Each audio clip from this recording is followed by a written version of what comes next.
હવે વાત કરીએ મિત્રો દિન વિશેષની.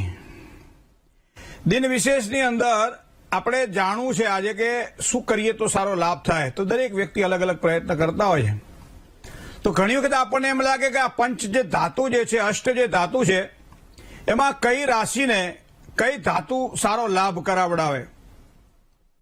ઘણી વખત વીંટી પહેરવી હોય ત્યારે પણ આપણે વિચાર કરતા હોઈએ છીએ કે વીંટી કયા હાથમાં કઈ આંગળીમાં પહેરવી જોઈએ, કઈ ધાતુની પહેરવી જોઈએ, અથવા તો ખરીદ અને વેચાણ એટલે વીંટી ક્યારે આપણને લાભ કરાવડાવે, ક્યારે આપણને નુકસાન કરાવડાવે, કઈ ધાતુની અંદર કયા જે કે પાત્ર જેને કહી શકાય. ઘણી વખત ભોજન કરતા હોઈએ, પાણી પીતા હોય ત્યારે કયા પાત્રનો વિશેષ ઉપયોગ થાય તો આપણા ભાગ્યનો ઉદય થાય. તો મિત્રો આ બધી વાતો આપણે કરીએ છીએ.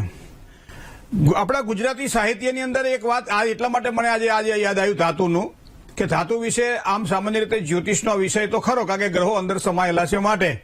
પણ આ એક જેને કહેવાય કે આ એક જેને કે છાશ હોય પછી દહીં થાય, દહીં એટલે પછી દૂધ પછી ઉપર જાઓ તો માખણ પછી ઉપર જાઓ તો ઘી. આ ઘી નથી, આ છાશ છે. પણ સમજવા જેવી ખરી, કારણ કે છાશ વગર બપોરનું ભોજન નકામું છે.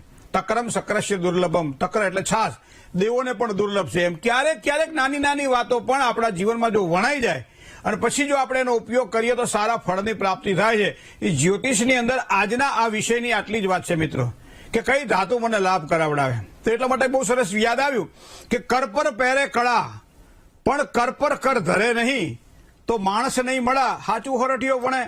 કર પર એટલે આ કર એટલે હાથ. કર પર પહેરે કળા, મોટા મોટા કળાઓ આપણે પહેરતા હોય, કોઈ ચાંદીનું પહેરે, કોઈ સોનાનું પહેરે, કોઈ તાંબાનું પહેરે, કોઈ પિત્તળનું પહેરે, કોઈ પંચધાતુનું પહેરે, કોઈ અષ્ટધાતુનું પહેરે. તો કર પર પહેરે કળા પણ કર પર કર ધરે નહીં, પણ કોઈને આપવામાં જો સમજે નહીં તો માણસ નહીં મળા, હાચું હોરઠિયો ભણે. મતલબ દેવામાં જે મજા છે લેવામાં મજા નથી. એ આપણને મેં શબ્દ પકડ્યો કળાનો. આ કળા શેના માટે આપણે પહેરીએ છીએ? ઘણા લોકો એમ કે તમારી રાશિ આ નબળી પડે છે માટે આ કળું તમે ધારણ કરો.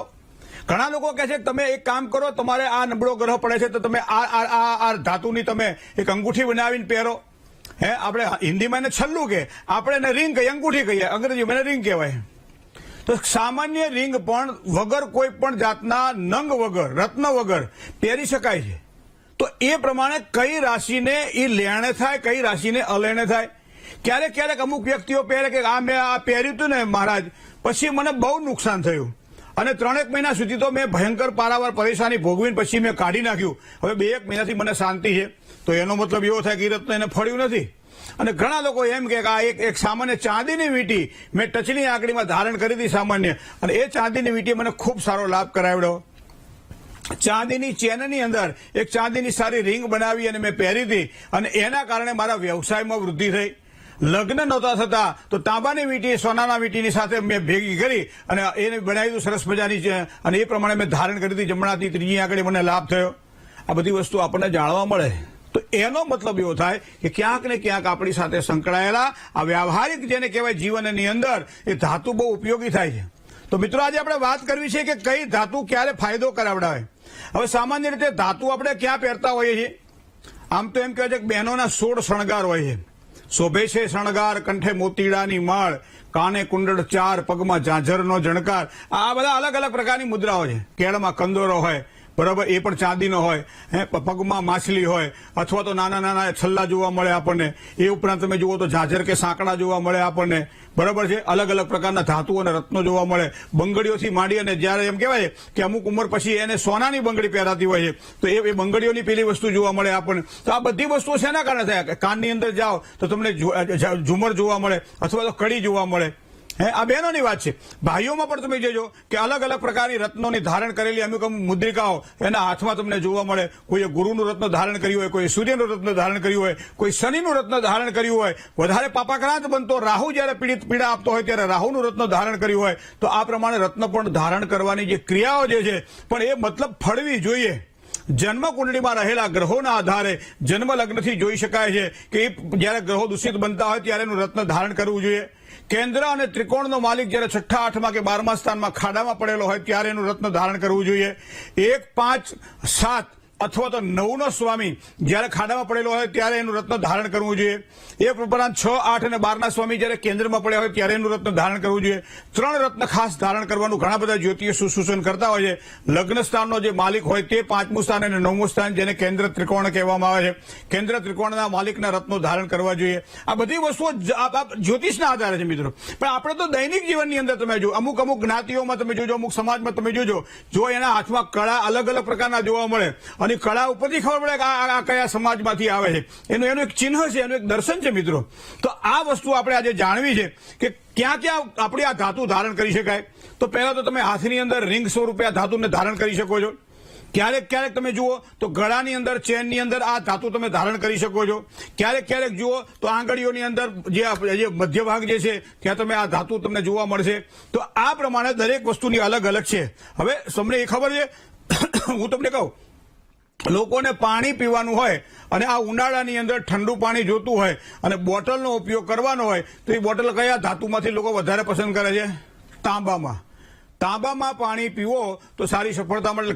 ઘણોમાં તમને તાંબાના બેડા જોવા મળશે અને તાંબાના બેડામાંથી, ગોળામાંથી તાંબાના ગ્લાસ વડે પાણી પીતા ઘણા બધા ઘરોમાં આપણે જોયા છે. મતલબ કે તાંબુ જળ તત્વો સાથે સંકળાયેલું હોવાના કારણે એ જે તત્વો જ્યારે પાણીમાં ભળે છે ત્યારે શરીરની અંદર ચર્મ રોગ કહી શકાય અથવા બીજા ઘણા બધા એવા રોગો છે જે રોગોમાંથી મુક્તિ અપાવે. મતલબ ધાતુના વિશેષ મહત્વ આપણને જોવા મળે છે. ઘણા ઘરોની અંદર જોયું છે કે જે પાણીના જે બેડા હોય, માટલા જે હોય, માટીના માટલા જે હોય, એ પાણી ભરેલું હોય અને પછી એક ચાંદીનો સિક્કો અંદર પડ્યો હોય, આખા ઘરના એમાંથી પાણી પીવે અથવા જગની અંદર એ ચાંદીનો સિક્કો મૂકી દેવામાં આવે અથવા તો જ્યાં પાણી હોય ત્યાં ચાંદીનો સિક્કો મૂકી દેવામાં આવે અને એ પાણી એ પોતે પીવે તો એ કઈ સારી અને સફળતા મળે. કલર થેરેપી પ્રમાણે જે કોઈ રત્ન પહેરવાની આપણી પાસે સગવડ હોય અને એવા સમયે એની કોઈ પણ કાચની બોટલ એવા કલરની લેવામાં આવે અને સૂર્યના કિરણોમાં એની અંદર પાણી ભરીને મૂકવામાં આવે અને પાણી પીવામાં આવે તો પણ એમ કહેવાય છે ઘણા બધા સારી સફળતાના ચિહ્નો ઘણા બધાને દેખાય છે. બરાબર, આ વસ્તુ આપણે જાણવી છે આજે કે કયા રાશિના જાતકોએ કયા રત્ન ધારણ કરવા જોઈએ અને સાથે એને લાભ કરાવે કે નુકસાન થાય. તો વાત કરવી છે આજે ધાતુની મિત્રો. તો ધાતુની અંદર આપણે ચલો તાંબુ જોઈ લઈએ. પહેલા શરૂઆત તાંબાથી કરીએ. આ કઈ સગવડતાવાળી ધાતુ છે. હોનાનો કાલ હાજનો ભાવ જોયો પછી આપણને ચક્કર આવે. 1 લાખની ઉપર એનો ભાવ જતો રહ્યો. હવે હોનાની વીંટી બનાવી કેવી રીતે? પહેરવી કેવી રીતે? હા, જૂનું પહેર્યું હોય તો ઠીક છે, બાકી નવું તો ખરીદી શકાય એવું છે નહીં. કારણ કે પછી આ અત્યારે શનિ નડે, પછી પેલો હોની નડે, આ બે નડે તો નડે જ. પણ મૂળ વાત કહેવાનો મારો મતલબ એ છે કે તાંબુ એ સહજ ધાતુ, જોકે એની કિંમત છે જ, પણ તાંબાની કિંમત સમજ્યા કરતા તમે રત્નને જ્યારે ધારણ કરવાનો હોય ત્યારે તાંબાના રત્ન પણ ધારણ કરી શકો છો. પણ ખાલી આપણે છલ્લાની વાત કરી છે, એક વીંટીની રીંગની વાત કરી છે કે કઈ રાશિવાળા જાતકોને આ વસ્તુ ધાતુને ફળે અને એના કારણે એને સારી સફળતા મળે. તો પહેલા તો આપણે તાંબાની વાત કરીએ મિત્રો. સામાન્ય રીતે તાંબુ જે છે એના પર 2 ગ્રહોનું પ્રભુત્વ છે. તમે આ માર્ક કરજો, તાંબુ છે 2 ગ્રહોનું પ્રભુત્વ એની અંદર તમને જોવા મળશે. એક સૂર્યનારાયણનું પ્રભુત્વ જોવા મળશે. નથી કહેતા તાંબા વર્ણો થઈ ગયો માણસ, જયારે ગુસ્સે થાય ને ત્યારે માણસ તામ્ર વર્ણ થઈ જાય, તાંબા જેવો થઈ જાય. અને એમાં સમય સુરવીર જયારે યુદ્ધ કરવા માટે જતા અને એવા સમયે એના ચહેરા ઉપર જે તાંબા જેવો એનો વર્ણ હતો અને એવા સમયે એમ કહેવાય છે કે દુશ્મનોનો હોથ વાળી નાખતો હતો. શું કામ? કે એની પ્રકૃતિ એની અંદર આવી ગઈ અને એ છે આ તાંબુ, તામ્ર તત્વ જેને કહી શકાય. અને એની 2 જ ગ્રહોને આપણે વિશેષ પ્રાધાન્ય આપીએ છીએ, એક મંગળને અને એક સૂર્યને. તો સૂર્ય અને મંગળ 2 ગ્રહો જે છે એ તાંબા ઉપર પ્રભુત્વ ધારણ કરે છે અને એટલા માટે એની રાશિ તમે જુઓ તો મેષ રાશિવાળા જાતકોને તાંબુ પહેરી શકાય, તાંબાની કોઈ પણ વીંટી ધારણ કરી શકાય, તાંબાની કોઈ પણ રિંગ બનાવીને પહેરી શકાય, તાંબુ જ્યાં પહેરાતું હોય ત્યાં પહેરી શકાય. સાથે બીજી રાશિ આવે છે સિંહ રાશિ. તો સિંહ રાશિવાળા જાતકોને પણ તાંબુ ધારણ કરી શકાય. અને ત્રીજી રાશિ આવે છે વૃશ્ચિક રાશિ. તો આ 3 રાશિ છે, મેષ રાશિ, સિંહ રાશિ અને વૃશ્ચિક રાશિ. તાંબાની કોઈ પણ વસ્તુ એને ધારણ કરવી હોય તો આ 3 રાશિવાળા જાતકોને વધારે ફાયદો કરાવે અને બીજાને એટલે વધતા ઓછા ગતે ફાયદો કરાવે અથવા નુકસાન કરાવે, પણ 3ને તો વધારે ફાયદો કરાવે. હવે ચંદ્રમાં તમે જુઓ તો ચાંદી આવે. તો ચાંદી કોને પહેરાય? તો કે કર્ક રાશિ, તુલા રાશિ, વૃશ્ચિક રાશિ અને મીન રાશિવાળા જાતકો ચાંદી પહેરી શકે છે. સોનું કોને પહેરી શકાય? તો 2 તમે જોઈ શકો છો સોનાની અંદર, સોનું અને પિત્તળ. આ બંને ધાતુમાં કહેવાય રંગ બેનો એક આવે, એનું કારણ ગુરુનું પ્રભુત્વ છે. તો આવા સમયે કુંભ રાશિ, મકર રાશિ અને તુલા રાશિવાળા જાતકોને તમે જુઓ તો તમને મોટા ભાગે લોખંડ કહેતા શનિનો રત્ન ધારણ કરી શકાય. સોનાનું કર્ક, મેષ, સિંહ અને ધન રાશિ અને મીન રાશિના જાતકોને પહેરી શકાય. રાહુ પંચ ધાતુનું આવે છે, અષ્ટ ધાતુનું પણ આવે છે. બુધની અંદર કાંસુ આવે છે, કારણ કે મિશ્ર છે, તો એ કન્યા રાશિ અને મિથુન રાશિવાળા જાતકોને પહેરી શકાય. હવે આ ઘણી બધી વસ્તુ આપણે જાણવા જેવી ખરી, પણ એટલી વસ્તુ ધ્યાનમાં રાખજો કે આ ધાતુને ધારણ કરવાથી, માત્ર ધારણ કરવાથી, ક્યારેક ક્યારેક ગળામાં રિંગ સ્વરૂપે ધારણ કરીએ, ચેન બનાવીને પહેરીએ, અથવા તો કોઈ પણ રીતે શરીર ઉપર આ ધાતુ હોય તો આ રાશિવાળા જાતકોને લાભ કરાવડાવે. અને એ જયારે એને લાભ થાય ત્યારે પછી આગળ જતા એના ભાગ્યોદયની નવી દિશાઓ ખુલે. ક્યારેક ક્યારેક રોગની અંદર પણ ધાતુઓ ખૂબ જ આપણને ઉપયોગી થતી હોય છે, અને એ ધાતુના દ્વારા અષ્ટભુત ધાતુ હોય તો ઘણા બધા રોગ, હૃદય રોગને લગતી બીમારીઓ હોય, લીવર હોય, ફેફસા હોય, અથવા કોઈ પણ પ્રકારના બ્લડ સર્ક્યુલેશન, લોહીનું પરિભ્રમણ હોય, આવી બધી બાબતોની અંદર પંચતત્વો, અષ્ટતત્વોની ધાતુની રીંગો ખૂબ જ સારો લાભ કરાવડાવતી હોય છે. તાંબુ એ સામાન્ય રીતે ત્રીજી આંગળી પહેરતા હોય છે. ગુરુ હંમેશા અહીં હોવાના કારણે અહીંયા પિત્તળ અથવા તો સોનું પહેરતા હોઈએ છીએ. બીજા આંગળીની અંદર આપણે જે શનિ છે, શનિ મતલબ જે લોખંડની રીંગ પહેરતા હોઈએ છીએ.